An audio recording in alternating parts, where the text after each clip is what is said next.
வணக்கம் நண்பா. இந்த ஒரு வீடியோ கிளிப் பார்த்துருப்பீங்க. நம்ம தளபதி ஒவ்வொரு நாளுமே பார்த்தீங்கன்னா செல்ஃபி வீடியோ எடுத்து சோசியல் மீடியா அப்லோட் பண்ணுறது வழக்கம். ஸோ அதெல்லாம் பார்த்தீங்கன்னா அஃபீஷியலாக வர கிடையாது. ஆனால் இன்னைக்கு பார்த்தீங்கன்னா இந்த ஒரு வீடியோ வந்து அஃபீஷியலாக நம்ம தளபதி பார்த்தீங்கன்னா இன்ஸ்டாகிராமில் ஷேர் பண்ணியிருக்காரு. அதேமாதிரி ட்விட்டர்லையும் பார்த்தீங்கன்னா ஷேர் பண்ணிட்டு ரொம்ப வைரலாகவே போயிட்டு இருக்குது. நம்ம தளபதி ஃபேன்ஸ் எல்லாருமே பார்த்தீங்கன்னா கேரளாவில் எக்கச்சக்கமான பேர் இருக்காங்க. அவங்க எல்லாருமே பார்த்தீங்கன்னா இந்த ஒரு செட்டுக்கு வந்து வந்தது கிடையாது. ஸோ எல்லாருமே தூரமாக இருக்கக்கூடிய மக்கள்லாம் பார்த்தீங்கன்னா வர கிடையாது. பக்கத்தில் இருக்கக்கூடிய மக்களே வந்ததுக்கே பார்த்தீங்கன்னா அந்த இடம் பார்த்தீங்கன்னா நிரம்பி ஒளிஞ்சிருக்கு. ஸோ இதுக்கு முன்னாடி பார்த்தீங்கன்னா நெய்வேலியில நம்ம தளபதிக்காக கூடின கூட்டம். ஸோ அதுக்கப்புறமே இப்போ பார்த்தீங்கன்னா கேரளாவில் தான் அதிக அளவில் கூடியிருக்காங்க. ஸோ இதுக்கப்புறம் இன்னைக்கு ஷூட்டிங் வந்து இன்னைக்கு ஒரு நாள் நைட்டு மட்டும் தான் நடக்க போகுது. இதுக்கப்புறமே பார்த்தீங்கன்னா அடுத்த ஷெட்யூல் எங்க ஆரம்பிக்க போறாங்க அப்படின்றது தெரியல. ஸோ போட் படத்தோட ஷூட்டிங் பார்த்தீங்கன்னா கேரளாவில் இன்னைக்கு ஒரு நாள் மட்டும் தான் நடக்க போகுது. இதுக்கப்புறமேல இவங்க எங்க ஷூட் நடத்த போறாங்க அப்படின்றத அடுத்தடுத்த அப்டேட்ல பார்க்கலாம்.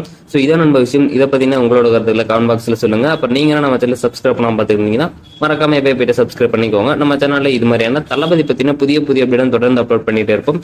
ஸோ நன்றி, வணக்கம். நெக்ஸ்ட் பார்க்கலாம். பாய்.